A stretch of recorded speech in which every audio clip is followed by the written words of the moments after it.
out here. Yo, we out here. We out here with our headphones on, dude. Yo, boom, ba-doom, If you're watching the live stream, you ain't never seen a live stream where we've worn headphones. So, like, congratulations for being the first ones to see us wear headphones. We're kind of innovators, Grant. I don't think anyone has ever used headphones. I think that ever. This is a thing. No, I mean, we're definitely the first ones. Do.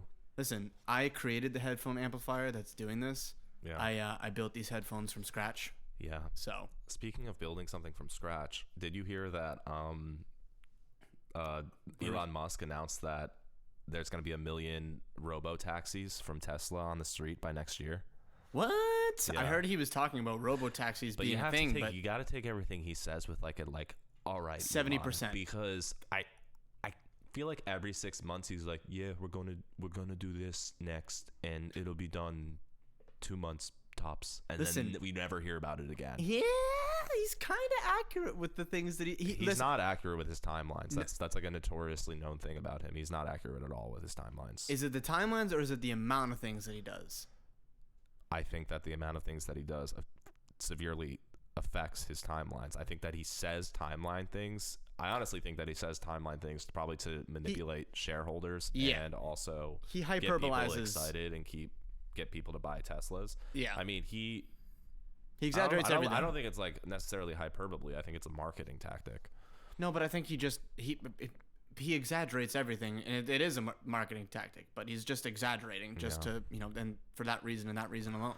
Well, anyway, so basically what's happening is what's going to happen is anybody with a Tesla can download, they can make their car a robo-taxi. And it doesn't. Oh, I did see this. Yeah, so they don't have to there doesn't have to be a driver. If you own a Tesla, you can download this upgrade on the Tesla app, and then at night or whatever, you can just let your car go out and drive people around. Right. And he said on average, it will make people $35,000 a year. Oh, how crazy is that? God. And it will cost riders. It'll pay for their Tesla. It'll literally pay for their Tesla in a year. They said over a lifetime, it can make somebody rich. Wow. And for rides, it's going to cost like $1 or $2 to get anywhere. I mean, what also he might exaggerate the things that he says, but what an amazing idea.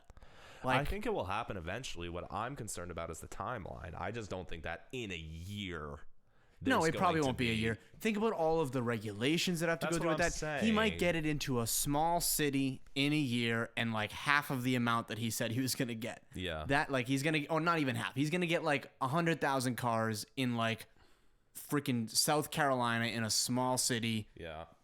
In like 2 years. That's how it's going to work. But that's crazy, man. I mean, we've talked a lot about Andrew Yang on here, but really automation is really going to take over real quick. Yeah. Pretty nuts. Yeah. Andrew Yang brings us to our topic of the day, though. We want to talk about some presidential candidates. Honestly though, can Joe Biden not run for president? I'm gonna give you a counter as to why I think he should run. Oh, I'm not. That's not me being serious. That was me. That was an impression of the people that seem to be super upset over him running. But hey, decide what you want. What do you want in life? Decide what you want in life. I think that everyone that says that it's really bad that the Democratic Party is becoming oversaturated with candidates, my thing is I don't really mind that. And the reason being is it creates exposure for all of the smaller candidates. Let's say if it was just like Joe Biden versus Kamala Harris, and then there was like one smaller little like independent candidate down here. That independent candidate isn't going to get many votes from Biden or Kamala. You spread these people out between Buttigieg. Some people that may have voted for Biden are now going to vote for Buttigieg. And now Biden's number is going to go down. Buttigieg? Is that how you say his name? What were you just saying? Buttigieg. If you're not voting for Biden, maybe you'll vote for Buttigieg. Buttigieg. That's how his name looks, man. What is it? B-U-T-T? It's Buttigieg. Is that how you say it? Buttigieg. Honestly, don't vote for Biden. Don't vote for Buttigieg. Dude, vote for Buttigieg. Buttigieg. That's what we're going to call him now. 2020 Buttigieg. I'm just going to keep calling him Buttigieg. I hear what you're saying. I think it levels the playing field in my mind. So that might be true. I think what the negative side of it is that it divides voters if you want a party to be effective. And like the way that our system works is like there's one person that will go up against the president. Right. And the way that people work is that the tribalism that we're seeing on Democrats and Republicans on both sides, it segments into smaller and smaller branches. Right. So now you'll see tribes form around all these candidates, and what the example that people have pointed to in recent history is in 2016 when Bernie lost the nomination. That group had become so tribal at that point that they weren't even willing to vote Democrat against Trump. Right, they wrote him in. They withheld their vote or they voted independent. Well, I think, that wasn't because they liked what was his name, Gary Johnson. Gary Johnson. It was despite the rest of the party. So I feel like when you have all of these candidates, like, well, I don't think that it is conducive for the way that our system works. No, I think that what needs to happen is, although I don't really agree with, I was going to say something and I don't really agree with it now that I think about it. I was going to say maybe if it was a consensus among the Democratic candidates that, I'm going to support whoever this nominee is. I saw Andrew Yang come out today and he wrote a tweet that was like, I'm really glad Joe Biden is running. And I think that's great. Because now it shows his supporters like, hey, if I don't win, here's, we're still going to support this type of idea. We're still going to support this type of litigation, of legislation. No, you're not. Seeing a lot of in a perfect world. A lot of, like, for the perfect example of this is when, like, the reports of Joe Biden's allegations came out of him touching, okay, abide by personal space, whatever, we get it. All right, he's a creepy old dude. Fine, fair enough. But he's that's not what I'm talking about right now. That's not the issue at hand. What's the issue at hand? The issue at hand is that when that happened, like vultures, the other candidates were like, like swarming around his like vulnerable body so quick to run in and talk about how bad he is and how he needs to apologize. Like the playing field is like vicious right now. So you're saying like, okay, good on Yang for saying, hey, welcome to the playing field. No one else is doing that. Right. Everybody else is out for the kill. Well, I think Yang is the only one that really gets it on that end. Everyone else is like, I'm better than this candidate. I'm better than this candidate. I'm better than this candidate. They want to win and they're willing to tear down. You're not really hearing people saying like, as long as it's a Democrat. You're not really hearing that. I think this year is different though. I feel like 2020, nobody wants Trump, right? And I nobody on the left wants Debatable. Trump. Nobody on the left wants Trump. I don't know. You really think people on the left? That's crazy. Nobody on the left wants Trump. I think that's an over to say everybody on the left would not vote for Trump. I would put 90% of voters on the left don't want to vote for Trump. I would say 80 probably. No. Yeah. What? Yeah. Who in the world? Especially I just don't think that you can generalize an entire party like that and say everybody on the left. You is not gonna can't. vote But for Trump. but it's become so some polarized. People who consider them like themselves libertarian, like leftists that like Trump. Yeah, but that's not okay. So that's not what I'm calling like the left. Like I'm calling the left the left. So if you're talking about the far left, well, not even the far left though. Not even the far left. Like just past center left and the rest, which is a lot of people on the left right now. Any one of them would not vote for Trump. You're right. Libertarians might vote for Trump. Yeah. People in the center might vote for Trump.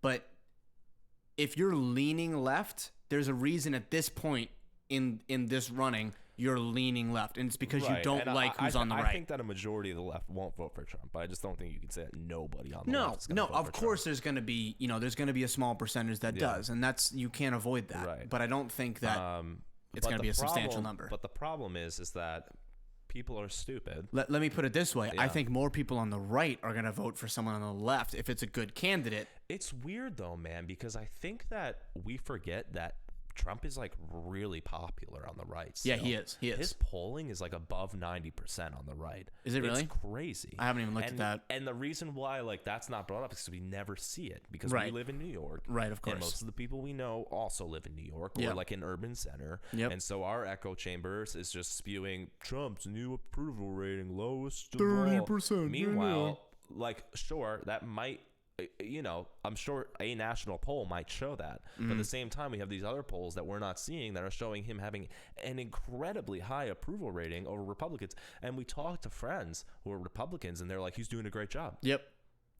Look at and not only do they say he's doing a great They'll job, give examples, but they're able to back it up. Yep. And then what's crazy is that they'll point to the Democrats in the House, and they're able to say, like, look at what Republicans are doing. Look at what Democrats aren't doing. Yep. And what's crazy about that is not that it's necessarily true, because I don't know enough about it, but that Democrats say the same things about Republicans. Right. Well, it's a substantial belief on either side about the other side. Yeah. You know, it's like a It's concrete belief. It's an assumption, but but it's not even assumption. It's like an understanding, but the understanding is like, it's formulated from the information that people are taking in from the different whatever outlets they're deriving information from. Right. So like their understanding is that this is what's happening. Like people genuinely believe that, but the information they're receiving is biased. Right. Everyone's information is biased. No one's getting, unless you're reading everything, which nobody is. Right. I was just talking to my coworker today that I'm thinking about giving my class an assignment next semester that I think would be really cool. Is I want them to like summarize the same news headline from like 4 different news sources. That's an interesting, and make them like really like variant news sources, like maybe like a podcast, Fox News, CNN, and like one. Are you going to tell them which is which? No, I want them to go out and do it themselves. Oh, okay. So like go find the sources on each, and then summarize and talk about like how each source reported the story differently, and how the language of each thing changes the viewers. Think about how valuable of an assignment that is. Well, I mean, it shows like, wow, I didn't realize that I was getting so much skewed information. When you are able to sit side by side and compare them, this one to that one, you kind of start to understand, like, it doesn't matter even if the other one is skewed in this instance and this one is right. They're all skewed in certain circumstances.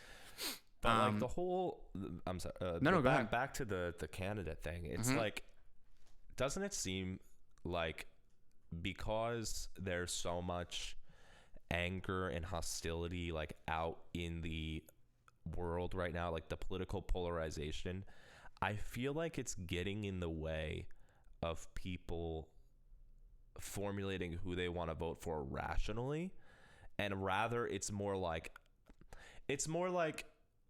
like, for example, let's say there are 2 teams in the Super Bowl, right? And one is clearly going to win, but you still vote for your team, right? In sports, that's okay, right? Because it's sports, right? And it's a game, right? It's at the end of the day, the outcome doesn't matter. In politics, right? And so it's like, okay, do you want to be strategic or do you want to be tribalistic, right? And that divide right now, I feel like, is skewing how people are, 1, understanding these candidates, and 2, grasping how they're going to do against Trump. I mean, listen, I am not a Trump fan, but really, Grant, because you're sounding a little Trumpy. But he demolishes people. Like, he grand slams people. Yeah, dude. He does. He does. Hits it out of the park, bro. There are certain people that I see, I'm like, he Fenway Franks him. And it has nothing to do with whether they're a white man, a black woman, a woman, a white, a gay man. What are you saying? The people that he demolishes? What I'm saying is like the personalities that I'm seeing of these people, regardless of race, regardless of gender, regardless of sexual orientation, there are personalities that I could see Trump just squashing. Well, he does it to everyone. Anyone that comes in opposite. Look at like Comey, Lion James, whatever the fuck his name was, right? But there are certain personalities, at least that we see through the media, that I'm like, they stand more of a fighting chance, and I don't necessarily know why. It's just what I'm getting from them. Well, I think, I think for me, it's because like I'm not tied to any candidate, right? And I'm not in anybody's corner yet, right? Yeah. So because of that, like I can listen to these different candidates talk, and I'm like, oh, it's like I feel like I'm approaching it objectively, because or more objectively than somebody who's like already got their candidate picked out, right? You know, so it's like I'm like, okay, I'm looking at all these candidates, and in addition to like the policies and everything they're putting forward. Well, I think you do kind of have a candidate, but he's not a popular candidate, you know, unless you're not supporting, you're not going to come out and say you're supporting him yet, but he's a candidate so far off that you can look at the rest of the main popular candidates and be able to judge them objectively. I don't have a candidate yet because I think it's too early. And my plan for the 2020 election is strategy. Yeah. That's my plan. Right. You know, like right. if you like. Let's not put all our eggs in one basket so that's right why now. I'm not getting like, there are people I'm excited about that I'm like, oh, if this guy was elected, that'd be awesome. But hey, guess what? If he's not in the primary or like in against Trump, I'm not going to write him in. Yeah. Because I'm playing the strategic game. I'm playing the long game. Yeah. You know? Yeah. And well, it's like we got to get behind. It's so tough, man. It's such a crazy system. It's the system. It's the the system. system binds you. Yes. To a certain way. I don't want to be playing the long game. I don't want to be Mr. Strategic, but the system forces you to. If you want to be smart within this democracy, you have to be strategic. You know what would be interesting? Of course, you know, just play with this for a second. Of course, this is not going to happen. But what if instead of having 1 and 1, you had like, you know, 1 Republican, 1 Democrat, right? And then you have the independents, but they get like 4% of the polling or whatever. Yeah. What if you had the top 2 and the top 2?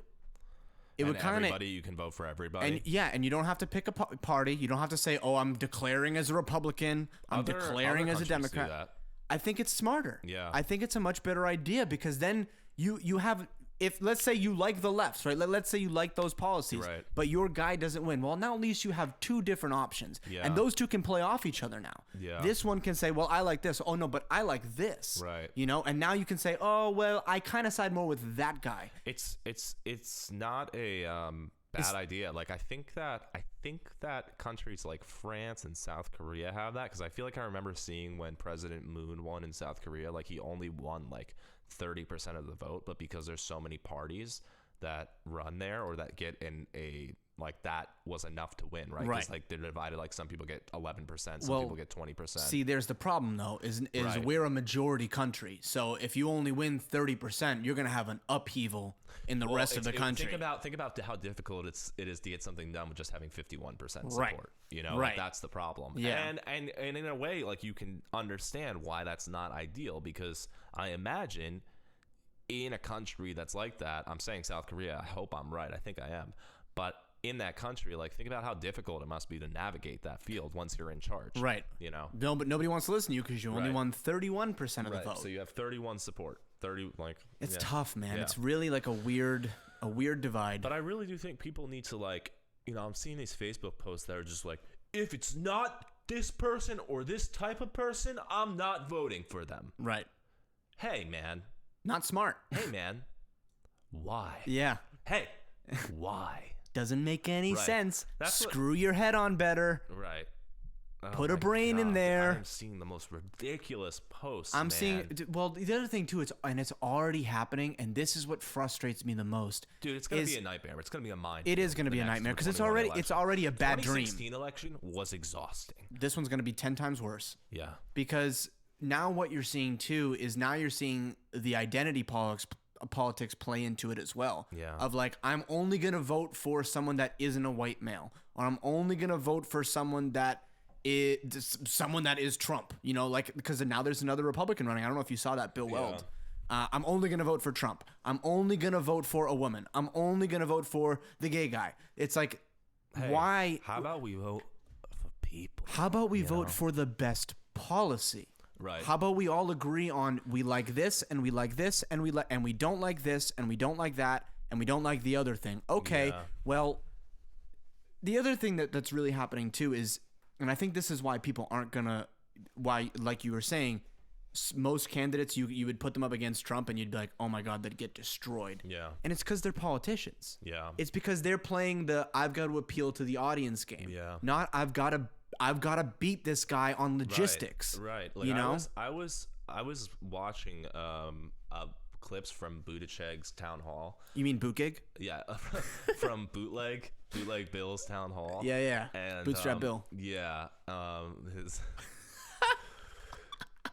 the his vice president, the Flying Dutchman. Bootleg Bill. Bootstrap Bill and the Flying Dutchman. 2020. Yes. And it's like, he seems like a decent dude, you know? Like, he seems like he's got a good head on his shoulders. Like, seems like a nice guy. Mm-hmm. He's trying to reconcile, like, people can be religious and, you know, not necessarily abide by these like old school, like strict religious rules. Cool. Mm-hmm. I'm with it. Yep. I'm with it. Promoting spirituality. But I'm like, Trump's going to destroy you. Yep. And it solely comes down to his personality. Right. Because it's what you just said. Trump's not a politician. Right. So, and I hear this guy talking, I'm like, you sound like a politician. Exactly. You sound like you're from the same mold. Yeah. Like great. you're going to appeal. Listen. You're going to appeal to the 51%. That's what you're going to try and do. I think it's great that a gay guy is running for president. Oh, 100%. Good for you. That's awesome. And I don't think anyone's arguing that. Right. What I'm saying is like the gay guy that's running for president, it would probably get squashed by Trump. Right. Just like Elizabeth Warren would. Right. Just like Joe Biden might. There's a lot of people. Who else is running on the left right now? Because there's so many. Who the hell's running? There's 20 now. There's officially 20. Is Cory Booker running? Yeah, he's running. Cory Booker squashed by Trump. Yeah. I'd actually think that he'd probably put up a fight. He's got kind of like a rowdy personality. Yeah, he'd still get squashed. Yeah. They appeal to the 51%. They don't, at least as far as what I've seen so far. Now, again, it's early. They might come out with policy galore. Great. Yeah. That's what's going to beat Trump. What's going to beat Trump is real ideas and real policy, not just talk. If you look into it, there are certain like words, right? There are words and phrases that both of the parties react to, right?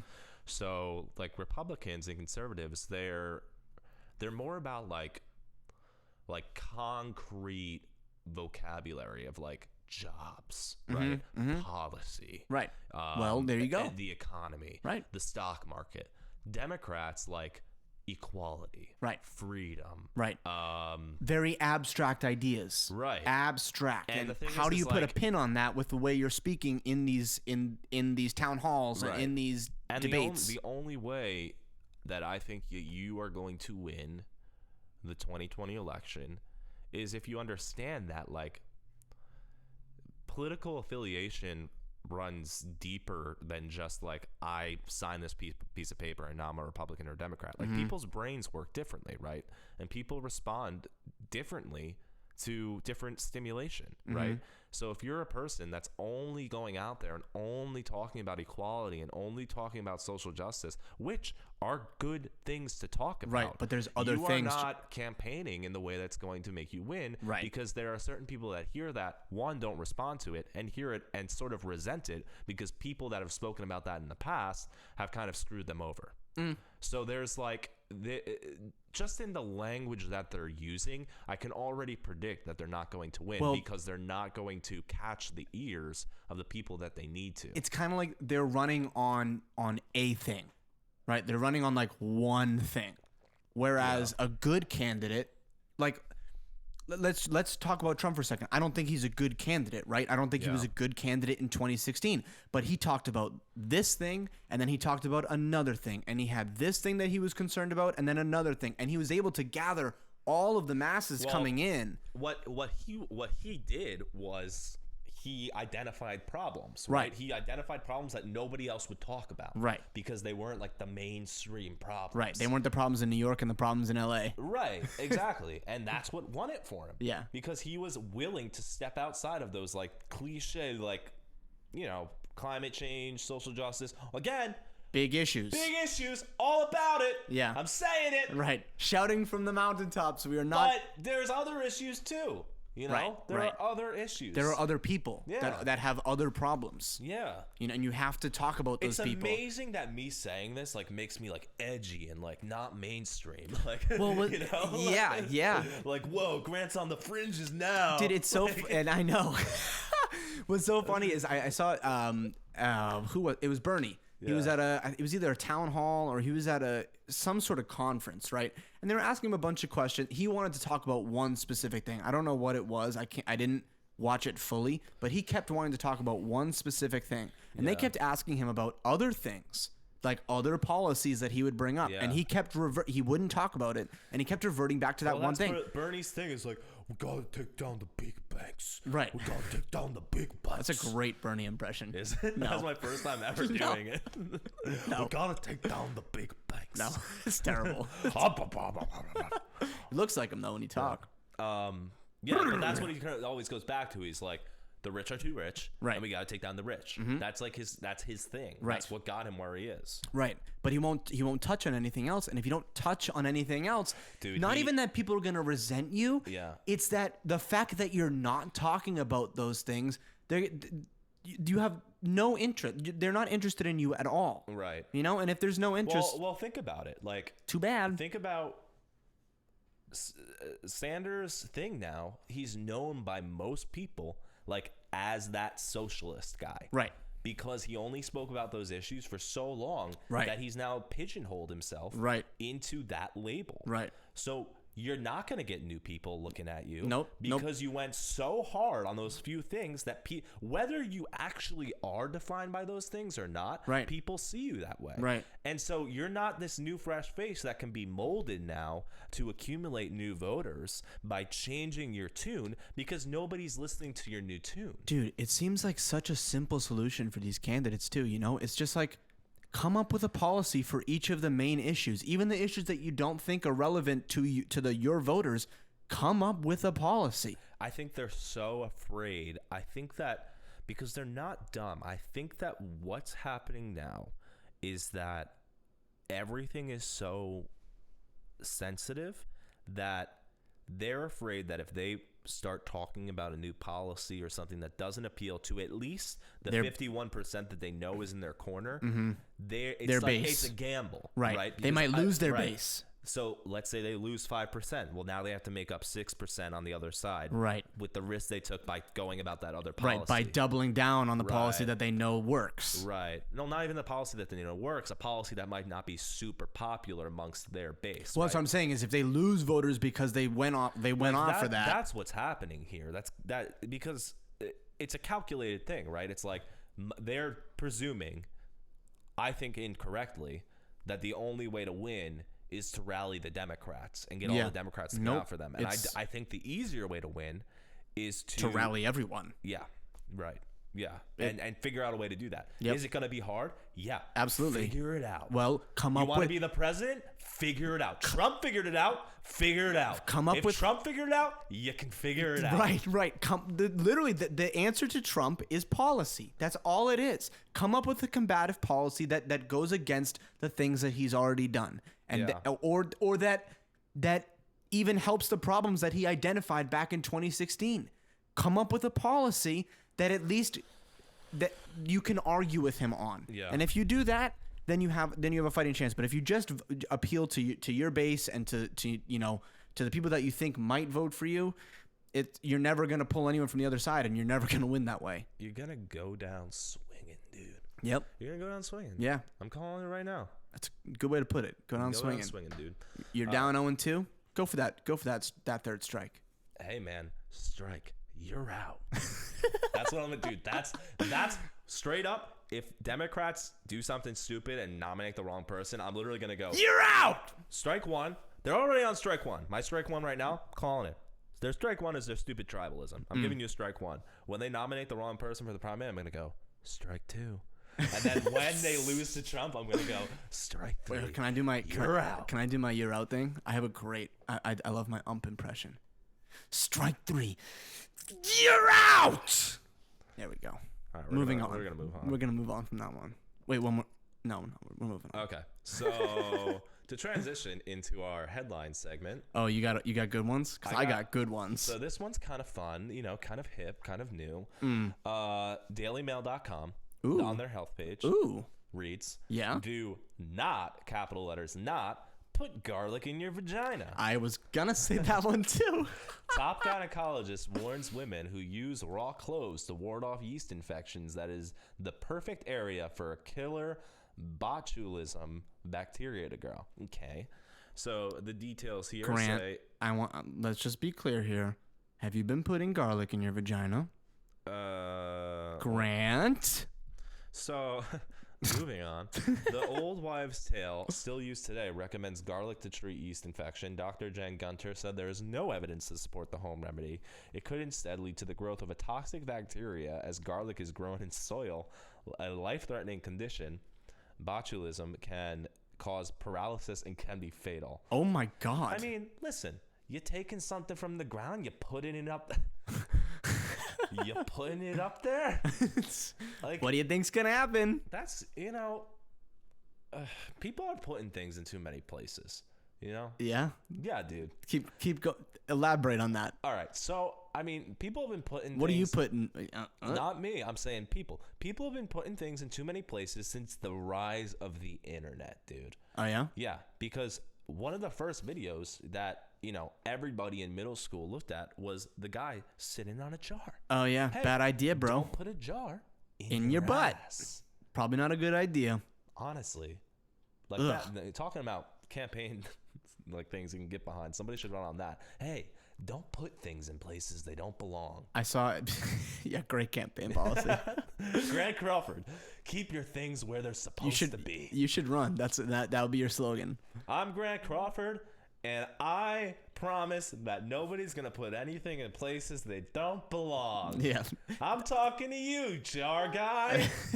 I saw I think it was an article that was talking about a girl that had to go for a drug test, and she was not going to pass the drug test apparently. So in order to try and pass, she had someone else pee in a little thing in a 5-hour energy bottle, and then she took it and she shoved it up her vagina. Listen. And then no, hold on. She went to go and she tied a string to it and let the string hang out. Okay, just to help her out here.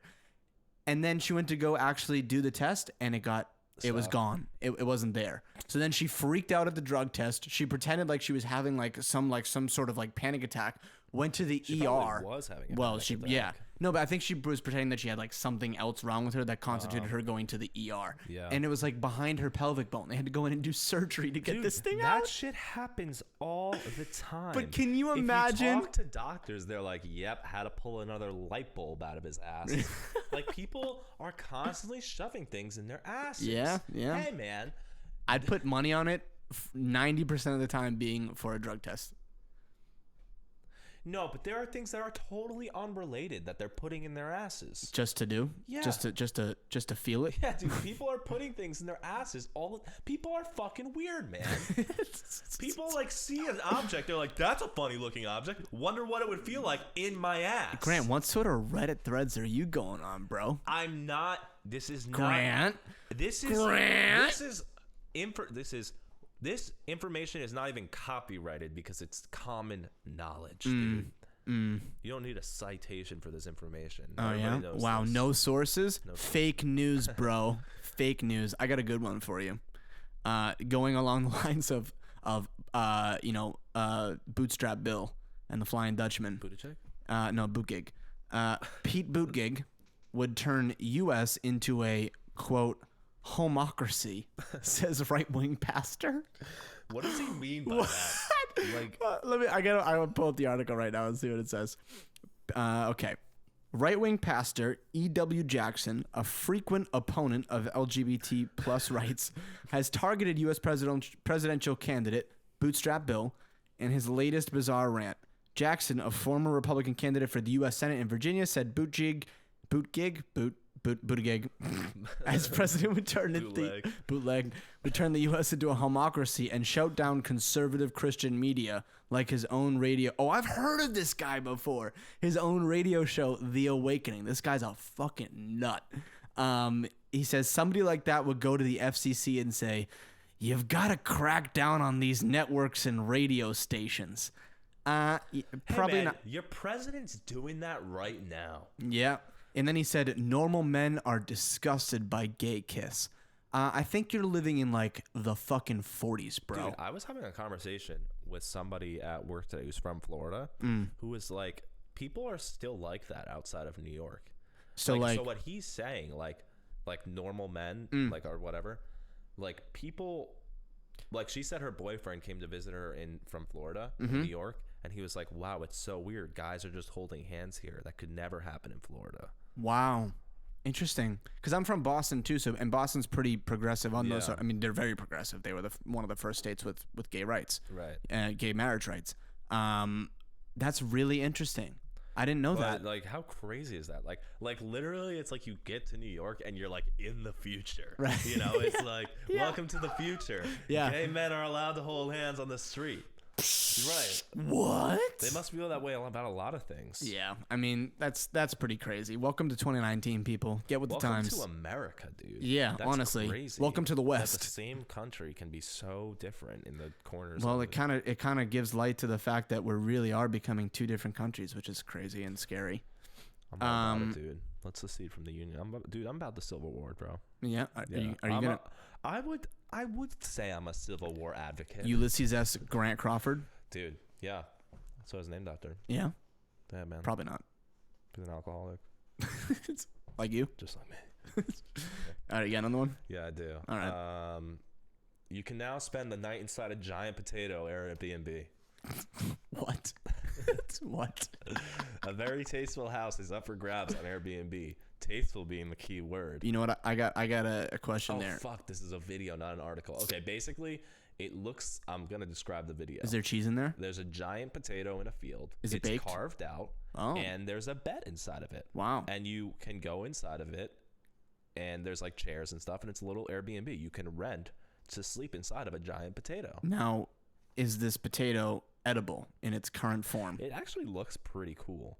No, Does it? I'm sure that no, it looks like there's probably like a coating around Yeah, no, it. I'm joking. I'm sure there's no way you can actually there's eat. exactly, Now I'm like scooping the potato. Wow, there's a fireplace. What? That's a pretty cool potato, dude. Dude, they must have lined it with something. Something I've never said. Wow, dude, that's a pretty cool potato. Dude, your potato house, bro, so sick. It's funny because I'm watching this video without like sound on, and the end of it now it's just switched like shots of like mashed potatoes and French fries.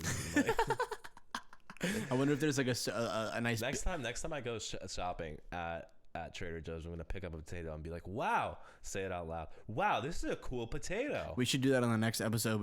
The whole episode should be us creating a miniature potato home and then putting it on Airbnb And putting a mouse in there. and scamming people. Yeah, we could put mice in there. That'd be good.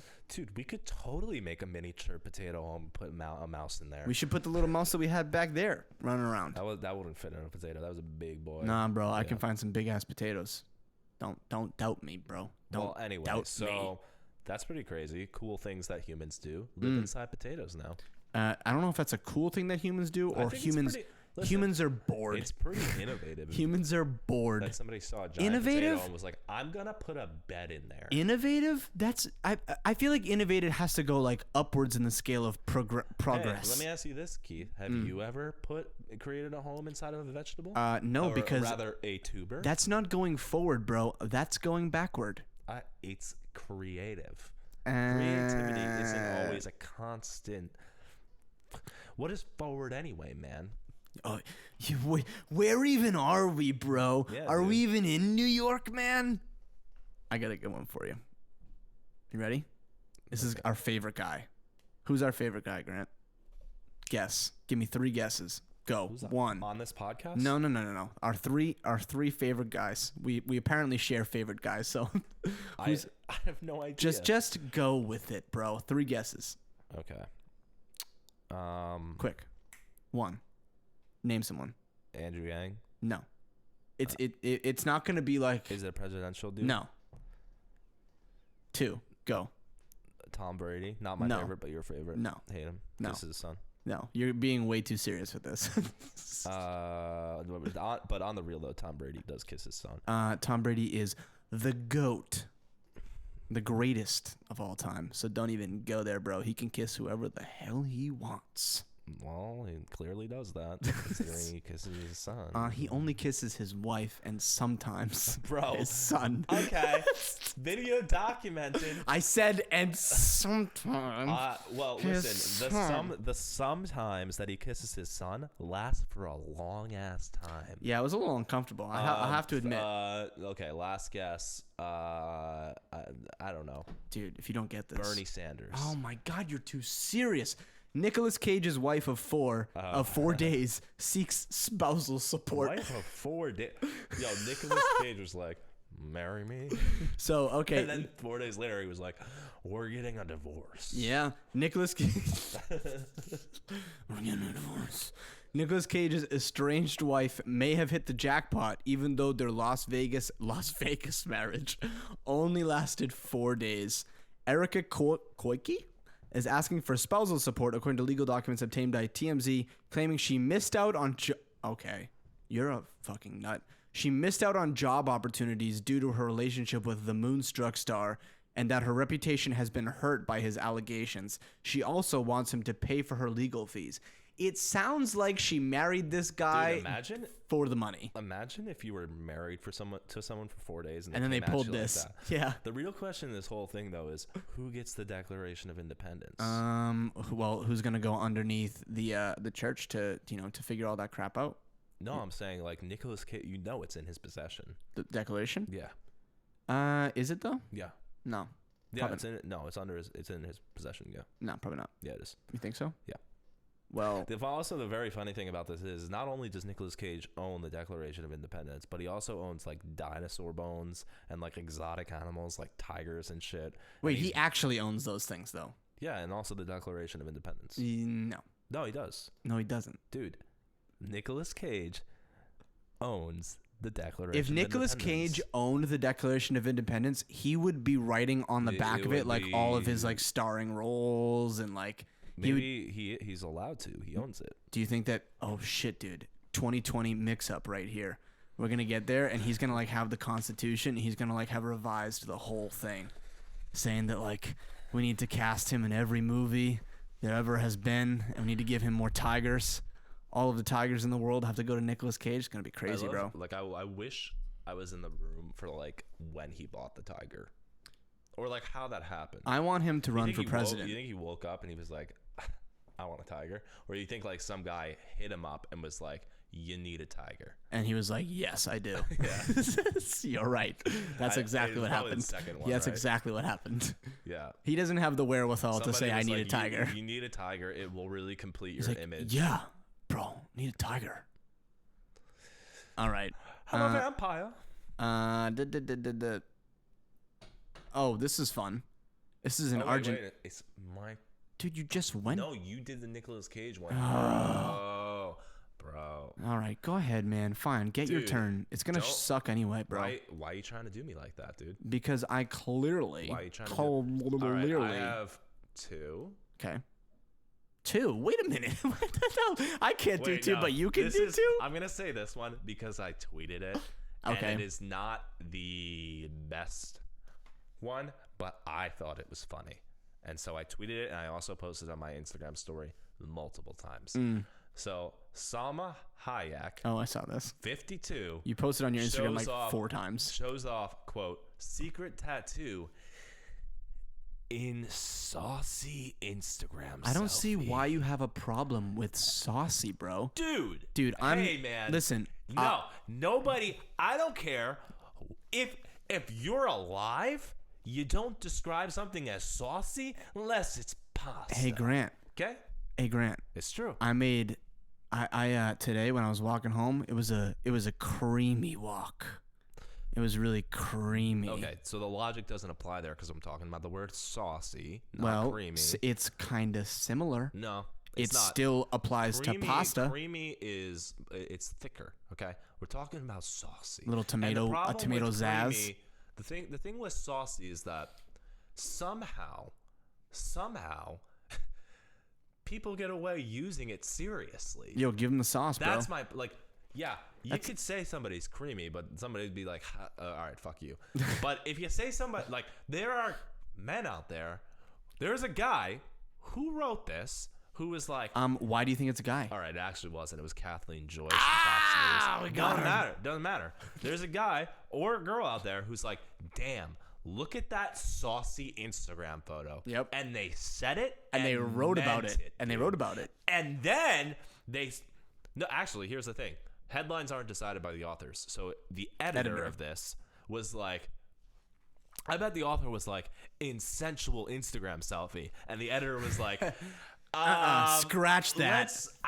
They just took his like fucking magic brush and he was like, I think we're gonna go with saucy. And the writer was and like, the editor was like, let me see the Instagram post. And he was like, you think this is sensual? And she was like, yeah. And he was like, I'm getting more of a saucy vibe. Yeah. Yeah, And well. she was like, oh, really? But like nervous for her job. So she was like, I guess it's saucy. And he was like, no, yeah, it's saucy. And so we'll post the saucy one. And now, I went to foxnews.com, and now one of the top stories has the word saucy in it. I mean, listen, we're in a new age, bro. Listen, if you want more information on this, go to my Instagram or my Twitter. What's your Instagram, Grant? Grant Plug David it. Crawford. What is Grant it? David Crawford. And my Twitter is Grant Crawford. We don't need to know that one. No, you do. That one's I not actually relevant. had a tweet today that was very successful. Oh, God. I did. Wow, how successful? Got like 12 likes. Like 12 likes, dude. I have a great one for you. You ready for this? This is awesome. Because I have so much to say about this. Vegan cafe. Hold on, I actually need to find the picture that comes along with it. Because the picture shows exactly what this looks. Oh, where is it? What the hell? It's like a picture of their billboard that they put up. Come on. Oh, man, where the hell are you? Oh, wow, Keith ruining the podcast right now. No, okay, so I'll explain what it is. Basically, that'll be good. You know what, Grant? I put so much time into this podcast. Stop mocking me. Dude, honestly, if you put the time in, would we be having these technical Yeah, because I did it on my phone and now it's on my iPad and it's not showing up right. Okay, it's showing me a video, just like it showed you a video earlier. Sounds like a personal problem. It sounds like an iPad problem. Apple should figure it out. Like a personal problem. No one's gonna hear that because it's gonna get blocked out by the noise gate. Sounds like a personal problem. You know who you sound like? Bootstrap Bill. Okay, a feminist cafe, so it's like totally feminist, that charged a man tax. So what they did is seating was prioritized to females. Females got priority seating, and any man that went into the cafe had to pay an 18% tax on top of their regular tax and their food, their whole subtotal, an 18% extra to make up for the wage gap. Now, riddle me this, Grant. Why is it, as a business owner, and you're paying your female employees, why is it that the male customers have to pay for the wage gap that you're putting on as the business owner? Well, okay, so here's the thing. Obviously, this is just a political ploy to get... Of course, but they're closing down. That was the whole thing, is they're now closing down. Yeah, you want to know why? Because you're losing half of your clientele. Right. Because nobody's going to go to the coffee shop that they have to pay 18% more Because you're good at social stuff, but you're really fucking bad at business. That's not good at social stuff. That's awful at social stuff. Well, what I'm trying to say is you're trying to be like as socially acceptable in your mind of today's day and age. Here's how you do that. If you want to do it right, you open a coffee shop and you say 25 cents or 50 cents from every coffee purchased here goes to a legal team that's fighting to get women equal pay. There you go. Boom. Yep. And guess what? That's something everybody can get behind. Right. But exactly. You targeting customers that are kind of innocent. Right. But they're not doing anything. Not kind of innocent. Totally innocent. Right. They're not going to go in. The other part about it of like women getting priority seating, that doesn't bother me as much because like clubs do that already. That's fine. Yeah. It's more the 18% taxing that I'm crazy. just like, where? That's crazy. Yeah, it's really dumb. What if the reverse situation happened? It wouldn't have even opened. It wouldn't have even been a thing. It would have been mobbed. Yeah. Mobbed for sure. There would have been protesters outside, and that's just mean. Well, it's and like I hate to say that because people are gonna be like, oh, so. You know what I would do? And like, listen, again, I get it. Life's unfair. Hey, there's ways to make it better. Do it the right way. Right. That's all I'm saying. I would see that and I'd say, smart. Let's be strategic. I'd say, I'm gonna spend $20 in there. So that means that I'm now gonna spend an extra, what is that, $3.60 just because I'm a man. Where was that 18% going? Right. Is it going to the business? Say? Well, I can't pull up that picture, so I can't. Let me see if I could find it. But it's on a billboard right outside their shop. So like, you're not even letting the men come. You're not even telling them to come into the place and then find out. Okay. You're putting it right out in front of the cafe, saying if you're a man, plus 18%. What does it say? The cafe is hoping to shine a spotlight, but it didn't take long for the internet to go crazy over the scheme, with some calling handsome hers gender tax discriminatory. Yeah. Hello. Where is it? Where did it open? No one has declined paying. Okay. It's in Melbourne, Australia. That's where this is. I'm just trying to find where the money's going. It doesn't say anywhere. Oh my god. Oh my god. In a post, so the place is called The Handsome Her. Okay, that's what the cafe is called. Now, the woman's name that runs it is Alexandra O'Brien. In a post entitled A Handsome Farewell, Miss O'Brien wrote, now this is how out of touch this woman is, okay? It's been a wild journey to say the least. When we opened Handsome Her in 2017, we expected that perhaps we might make a stir through our brazen public discussions of structural inequality and oppression. As we oppress men? The man tax blew up the internet, an idea that we didn't think was all too radical, yet the way the world responded showed us how fragile masculinity is. Has nothing to do with that. And solidified the necessity for us to confront and dismantle patriarchy. You're not doing any of that. So that's not what this is. So no, you're not. Also, I read here that it is going to women's charities. Cool. Like that. That's great. But here's the thing. Just say that you have something at your company. Your company is, working towards something great, which is equality for women. Awesome. Would you like to donate 50 cents to supporting that charity? Right. And most people are going to say, yeah. Well, you know what? Also, too, you're seeing the effects of capitalism. You're seeing the effects of people don't agree with your idea and they're going to not go to your business. Right. And you can't be mad at the majority of people not liking your ideas. But the problem with that, really what that comes down to is your coffee is now super expensive and nobody wants to buy it. Well, yeah. It's not about fragile masculinity. No. It's about your coffee's expensive. I don't want to pay an extra 18%. And now your half of your clientele are not going to come there. Right. It's that simple. Yep. Has nothing to do with masculinity. Also, where did you get 18%? That's okay. So it reflects the gender wage gap. Yeah. Yeah. Dude, this message from, I want to read I got to read this in its entirety. Okay. Because this is insane what she's saying. She goes on to say, we were just one little tiny shop on Sydney Road that was trying to carve out a swath of space to prioritize women and women's issues. And suddenly we became the punching bag of Melbourne and the internet. Yeah. Makes sense. Yes, we are the evil, discriminatory, man-hating, I guess it's blurred out, but dicks who charge men more when didn't you know the wage gap doesn't even exist? Meanwhile, gentlemen's social clubs live on and strong around Melbourne and the world all over. It has nothing to do but with I don't, that. These gentlemen's social clubs, if they only let in men, okay. But they're not letting in women and then saying, oh, if you want to come in here because you have a vagina, you're now going to pay 18% more. Right. There are such things as like, oh, men only or women only. Like, yeah, that's a thing. It can be a cafe. It can be a gym. It can be sports teams. Exactly. Those things happen. That's fine. But you can't say, oh, you can come on. You just got to pay a little more. Right. You can't do that. You can't do that with anyone. No. Man, female, anything. No. It's so dumb. Wow, this person, okay, listen, do I think your heart's in the right place? Yeah. Do I think you're dumb? Yeah. Hey, get it together. Take your good idea, or take your good heart, not good ideas. Good heart. Throw your bad ideas out your Australian window to a fucking Komodo dragon or whatever you have over there to rip them up and eat them. But, hey, you got a good heart. Figure out a way to do it smart. Yeah. Do it smart. Right. Right. Exactly. If you want to support women and support the gender I like that she had this idea to generate money for women's charities. Yes. Cool. Yes. Hey, great. You did it all wrong. Yes. And you got your business closed down. Out of business. Right.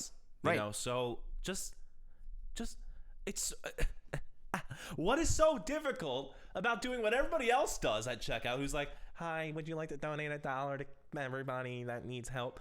Every other company does that. They make it super easy. It's right there. Mm-hmm. Hey, do that.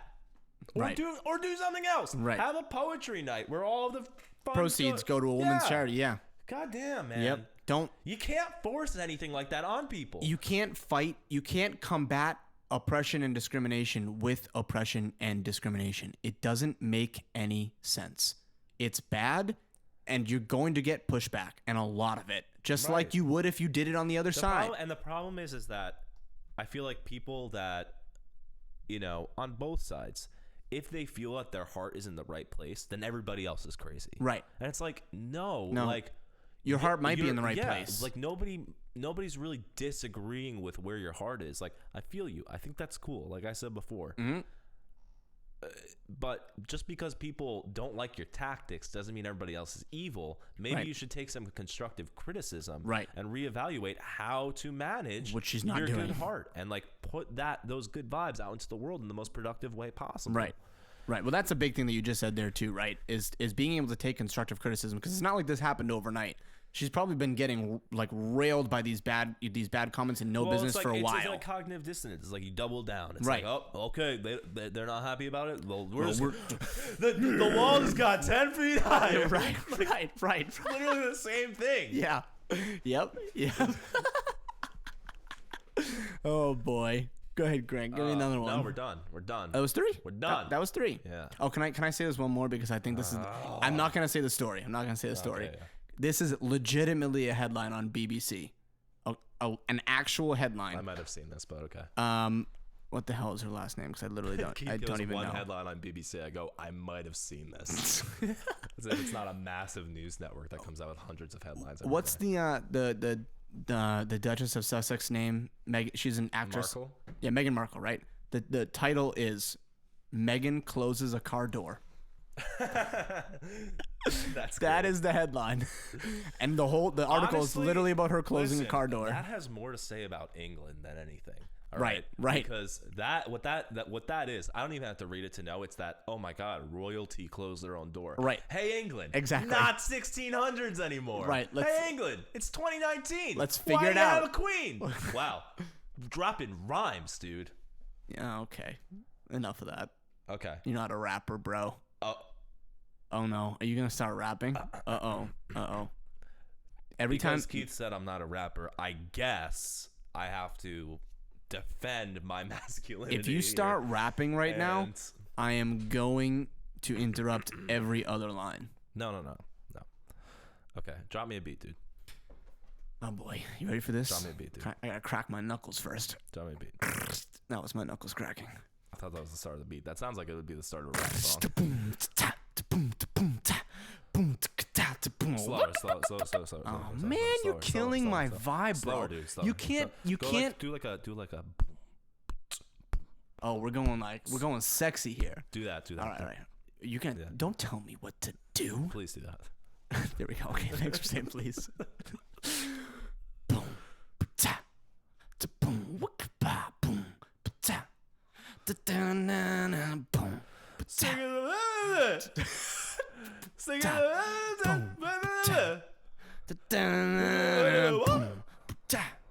so da,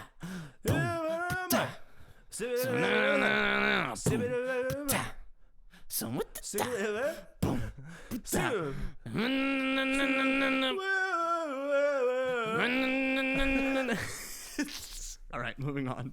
Unpopular opinions. Mumble rap. Popular opinion. That song sucked. No, dude, that was good. Popular opinion. That song sucked. That was good. No, let's move on. Let's move on here. All right. No more raps. One and done. AirPods are ugly as hell. I don't think so. But I don't think they're very efficient. I don't think so, but I think everyone that has them has like their chest out like 3 more inches than anyone else. Really? Like my thing is like, what number pair are you on? Because you totally lost them already. Dude, I was on the train once. And I was just standing there, and I went to go take a step, and some dude was sitting in the seat next to me, like he was on like that end seat. Yeah. And he had his head up against the thing, and his AirPod fell out, and I stepped on it by accident. There you go. I picked it up, and I didn't know what to do, because he was still sleeping. So I went to go like put it next to his ear, like on his shoulder, and like everyone was looking at me weird. It was a really awkward scenario. That's funny. Yeah. But another quick one for you. Okay. Moths are cooler than butterflies. Dude, some moths, very cool. I've met some very cool moths. Dude, moths are terrible, bro. So they eat your clothing. Okay. No, that's not okay. Butterflies Fine. don't. Fine, dude. Fine. Yeah. No. Listen to me, man. So we got the shitty moths that just like hang out around the light, but so there's like these big beautiful moths that are like green, these like night moths that like I think they're called like moon moths or something. They're very pretty. I think you're a moon moth. You You just fly around at night. I might be a moth. Eat people's clothing. I might be a moth. Yeah, you might. Let's see. Oh wow, this one's hilarious. Wine moms have normalized being alcoholics. Wait, what is it? Wine moms or why? Wine moms, so mothers that love wine, have normalized being alcoholics. It's. I mean, that's clearly. It's funny, but no. I don't think that's true. No, at all. I don't think it's true at all because even if you're a wine mom, it's like, hey, everyone still knows you're an alcoholic. You know, it's not like a new phenomenon. Yeah, you know? yeah. People have been drinking wine and forever. nobody's like, well, the moms did it. You know, like, well, that mom did it that was drunk the other night, so now it's totally normal to be an alcoholic. Nobody is seeing a mother like that and being like, guess I can drink all the time now. Right. Yeah, it's not normalizing alcoholism at all. Hey, so relax, whoever posted that. Even if schools offered classes teaching taxes, students wouldn't take them seriously.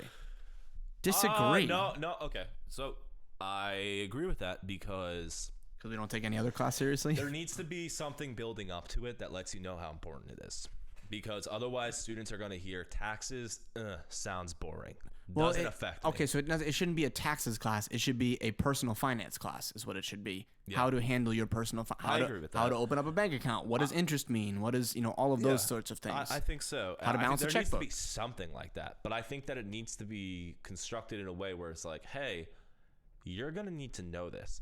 I also just think like to help along with that process, like, maybe like teenagers that work should like understand how their taxes work. You know, like when you get a job, instead of just being like do and filling out all like the W-2. Man. Like, how about you're told, like, nobody tells you're just like, you just got to fill this out. Where's my money going? Right. The government. Right. What does that mean? Also, should I claim 0 or 1? What does that mean? And then all of a sudden you get screwed at the end of the year. I know people today that still don't know what that means. Nobody really knows what it means unless you know enough that it's like, if I claim nothing, then they take more out and I get more back. Right, but you don't know. You know that, but it's like, hey, what does that mean though? What are these numbers? No one knows the equation behind it. Right. It's so unknown that like on the forms they're like, now add up the numbers. Dude, I saw add up the numbers and put them on the bottom. Like it's written like you're a 3-year-old. Right.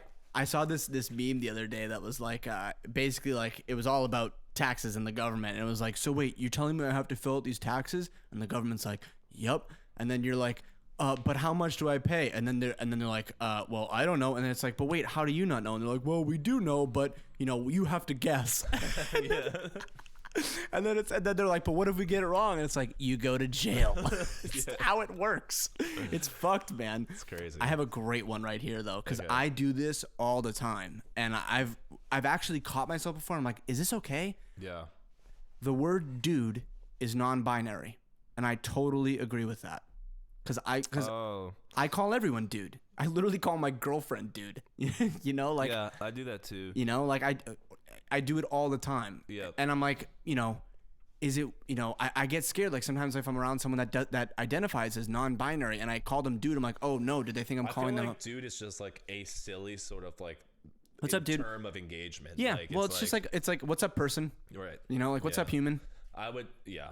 I agree. I agree with that. Yeah. Everyone's commenting, word, my dude. That's funny. Toothpaste is better swallowed. Huh? Oh. It really don't. Okay. This guy started this off with the worst grammar ever. The first part of this post says, it really don't harm you. Hey man, learn how to talk. If you're gonna come out here with something crazy like toothpaste is better swallowed, learn how to talk. At least make a full sentence out of it. So it reads, it really don't harm you, okay, and saves the mess of having to spit it into the sink and okay. So this is what he's talking about. He's saying when you're done brushing your teeth, swallow just everything. Swallow the toothpaste. Wow, that's a crazy opinion. Yeah, that is. That means that this person does it all the time. They swallow their own toothpaste. Dude, I feel like Dude, I want to find this guy. I want to find this guy. But you know who he is. Do you? I love when I come across these posts where I'm like, I know this guy, but I don't know him actually. He's just like a guy I see around. Right. And I'm like, you'd swallow the toothpaste. Yep. You go home and you brush your teeth and you swallow. And you swallow it. Yep. Like a champ. Okay. I just had one. Where the hell did it go? Oh, this one. Oh, wait, no. That one's not good. Am I yawning on the podcast? Yeah. Am I bored? A little. Are you trying to blame that on me? No, I'm not blaming it. I'm blaming you on it. I'm blaming it on our shitty podcast. Oh my God. Some people are just plain stupid and should be given up on. You got to read more about that. I'm sorry for laughing. Oh man, this is a long one. I'm laughing because it's ridiculous. It's a ridiculous post. This is a long ass post. I'm not gonna read this whole thing. I'm a tutor. Oh wow, I'm a tutor and a substitute teacher working on getting a full-time credential. The mantra is always something about no child left behind or how every kid has potential to do good. No. Some kids are just fucking stupid. Wow. Hey man, you probably shouldn't teach school. You probably shouldn't be a teacher. So here's the thing. Well, obviously there are people with lower IQs. Yeah. But I'm a firm believer that for the most part, unless you have a disability of sorts that keeps you from functioning properly, for the most part, everybody can find something that they're decent at. And so it's not, I doubt that these kids are stupid. They're probably just not good at the schoolwork that he's teaching. Either that and that doesn't make somebody stupid. I think it's more so everyone, and I've noticed this just in me teaching, I'm sure you've noticed this too, is everyone learns at different rates. You know, it's not that you're stupid. It's just that you learn at a different rate and you might need it explained in a different way. And it's your job as a teacher to do that. Yeah. That's your job. Right. So if you're just going to say, oh, you don't understand what I wrote on the blackboard, well, fuck you. That's not a good thing. As an instructor myself, that is the laziest thing you can do. Yeah, you're not doing your job. I could go through all of my papers and grade all of the papers that I have, and it could take me not 5 minutes, but much quicker if I was oh, everybody's the same. Right. You know? Right. On the same. As soon as you see one person make a mistake. I have to give everybody a specific type of help. Right. You know, or a specific type of commentary. What I have analyzed in them as a learner, I now have to bring to them in their critique, right? I have to adjust based on the person that I've learned of them to be. Right. And I have to give targeted lessons and targeted feedback to these people. Well, and this is, to bring up another point, this is why teachers should get paid more. Because that's not an easy. Attracting people like this. Well, right. If you pay them low, this is the type of teacher you're gonna get. That's what I'm saying. Is a fucking asshole that doesn't want to teach kids, right? And just wants to do it. I don't know why you want to do it. It's not the money, but. I have two good ones that they're on point this week. So this one's fun because I agree with this. Being a fan of movie franchises like Star Wars, Harry Potter, Lord of the Rings, or the Avengers doesn't make you a nerd. Wait, say that again? Being a fan of these movie franchises like Star Wars, Harry Potter, Lord of the Rings, or the Avengers doesn't make you a nerd. I agree. Yeah, me too. I totally agree. But there are the people out there that are like, I love Star Wars. Star Wars is my life. But that's what they're saying, isn't it? That you can love those things and not be a nerd. Yeah, you can love them, but you're just not a nerd. But I think people say I'm such a nerd. I love Star Wars. Oh. Yeah, no. I mean, you just like a good movie. What is a nerd anyway? Yeah, I mean, someone that likes to learn things. Oh wow, it's such a negative thing. I think that a nerd is is it like a nerd? There's nerds, there's geeks. Dude, how fucking dumb are kids that we put down kids that like to learn? I know. Right? It's nerd. Yeah. Okay. Yep. Why do you think kids do that? I think it's an insecurity thing. Well, yeah, because they're not. It's those kids that might learn at a little bit slower of a pace. What's weird is that I don't necessarily know if it's an insecurity thing because at that point you don't really understand the value of intellect, And what I think it honestly is probably just like a natural thing where it's like, I'm bigger than like or more athletic. Well, that's what it is. You know, it's like, and so it's like a primal thing of like, I'm bigger than you. Well, in school, and it's so like clearly like being good in school doesn't benefit you on a primate level. Right. And so it's either you're a sports nerd. or it's academics. Yeah. And if you're not here, you're there. Right. And these people are physically That's true, stronger. dude. Like through high school, it's like, okay, who's the biggest? Right. You know, like to an extent, it's like, all right, who's the biggest? Oh, it's so funny, man. Remember, I remember when, like, you know, when you're like third grade and kids just start to hit like their growth spurt. Yeah. And some kids like fucking skyrocket up, Yeah. right? They become giants, and they're like, nobody can touch them. Like they're on the basketball court and they're just towering over everyone. You know, these like 3-foot kids, and then there's like 4'5" kid, right? And then everyone looks at them as like the athletic god, Right. And then everyone else catches up, and that person doesn't get any better, and everyone else catches up, and now they're not the athletic person anymore. Yeah. It's like, oh, your size doesn't matter anymore, does it? What I love also is that like once you graduate college, and then like kids that were popular that were just like big. Oh, like, yeah. That's your talent. Yeah. You're big. You're big. How's that going for you? Yeah, you got long legs. Yeah. How's that going for you? That's my shout out to people like that. How's that going for you? So that's your shout out to the people in your high school? Not in my high school. Everybody like that. How's that going for you? How's that bigness going for you? Probably gotten bigger, to be honest. I mean, Happened in my high school. Letting your dog kiss you, aka letting your dog lick your lips and inside of your mouth is repulsive. Well, okay, listen.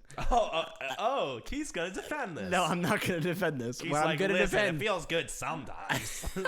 what I'm going to when defend you need love. is dogs like to, especially puppies, like to like lick people's faces. It's a thing. That's different though. Yeah. That's like, I was just home. My mom just got a new dog, and that thing constantly jumps on you and tries to lick your face. Right. That's different than being like, "Come here, honey." Like people do that. Yeah. Can you kiss me? What? And another thing too, like you can kiss a dog on the head. Like that's cool. No problem with that. Like kiss a dog on the top of the forehead. Do that shit all the time. Yeah. He does that. Yo, shit I all do the time. all the time, bro. I go up to random dogs in the street. Just let me see your dog real quick. Yeah. It's nice. Yeah. It's got a good taste. That sounds nice. Yo, good taste, bro. Oh my god, man, I'm picking all the asshole ones today. I don't want to do that one because it's another asshole one. Some people are real fucking dicks on this thing, man. They got real unpopular opinions. This one's nice. Men should compliment each other more. I agree. Yeah, that doesn't really happen. No, it doesn't happen at all. I was just listening to a podcast about this, and somebody was like telling a story about exactly this, about how they were like in a coffee shop, and like there was a girl that walked in and said to another girl, like, "Wow, you look beautiful." Right. Never would happen with guys. Never happen with guys. No. But if it did, it would make their day. Right. Like if it was like a serious thing. Like, and a dude, guy you look came really up- good today. Yeah, like, wow, you look really handsome today. Really? Yeah. All day it'd be like, na-da-da-da. Yeah. Like, we're skipping down the street. Checking out in the phone Yeah. mirror. Isn't that funny though? That like that's the thing that happens with girls. Pretty much every time I'm around a group of girls, That's what this there's whole post is some sort about. of compliment of like, "Hey, your hair looks really good. Oh, did you do something with this? Like, oh, like wow, you look really pretty today." That shirt's really nice. Right. I really like that skirt. Where'd you get it? Guys are like, "What's up? Yeah. Hey." Yeah, or they're like, oh, dude, did you fucking shower today, bro? Yeah. They literally like shit all over each Yeah, other. it's what guys do. Yeah. So we've done since we were kids. I But used to doesn't hate that. It gets to a point though where like there's a little bit of a fakeness in that, right? Well, guys it's are more weird. playful about it, especially when you're kids. Kids are more playful about it. That's weird actually. Like I wonder, like that's obviously like a gendered thing. Like that is a construct that Yep. boys like don't compliment each other and shit all over each other, and Yep. girls you always compliment each other. But what's weird with girls too is like guys, like if we're gonna shit all over each other, we're gonna shit all over each other to each other's face. You know, like I'm gonna be like, dude, what Yeah. the fuck is going on? Girls, they'll act super nice face to face, yeah. and then as soon as one of them goes into the next, you fucking Sabotage. see that bitch. Oh my Yeah. god, and they'll go after them. Sabotage. So, but I think everyone just needs to be nicer to each other. Imagine if guys was the reverse and like in private they were like, "Oh man, that guy's so beautiful." You know, like he makes fun to his face, but in private he was like, "Man, he really, dude, oh man, I'm so jealous of that guy's traps, bro." Yeah, I don't know how often he's been going to the gym, bro, but oh my Man, god, he looks good, dude. He looks good. I don't know what he's doing with his hair, but he looks good. I don't know about you, though. That's what I do. Yeah, all right. Cricket. No, but dude, honestly though, like, I think, like, as a guy, that never even pops into my head to do. No. I never see any of my friends and I'm like, hey man, you look nice today. Right. They never. Sometimes I say it to my family. Sometimes I'll say it to my dad. I say it to my dad. Yeah, I tell my dad has a new salt and pepper beard going on. I'm like, Dad, it looks really nice. Yeah, I'm like, you look good. Yeah. So I'll say it to my dad. He gets all flustered too. I'll say it to my grandpa too. Yep. But I would never say it to like a friend. It just doesn't occur to me. It's just like, it's a little. It's not weird though. It's like socially, it's been constructed that it's weird. It's not weird. Yeah. We're gonna do like one more each. Yeah. Okay.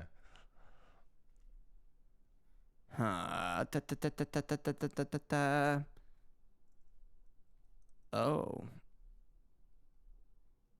You got one, Grant? No? I have one, but I don't know how much. Okay, so Abraham Lincoln is the best looking president of all time. I gotta go back. No, I disagree. All right. Well, has this person forgotten that Donald Trump is our president right and now? that's what I was gonna say. Come on, man. Clearly, the knight in shining armor there. Bill Clinton was a pretty good looking president. JFK, also a very good looking. Very good looking president. Obama's a good looking president. He is. Yep. Obama's a very good looking president. Trump. Wait, I have to read what this person said to back this up. I have to see like why he's saying this.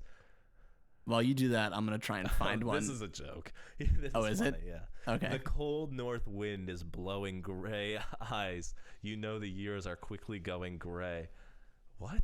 Gray eyes, you know, and the good life I promised you so long ago is dead. But for a dreaming gray eyes, you know we never had much money. Gray eyes. What is this, like lyrics? Is he not even making sense? I think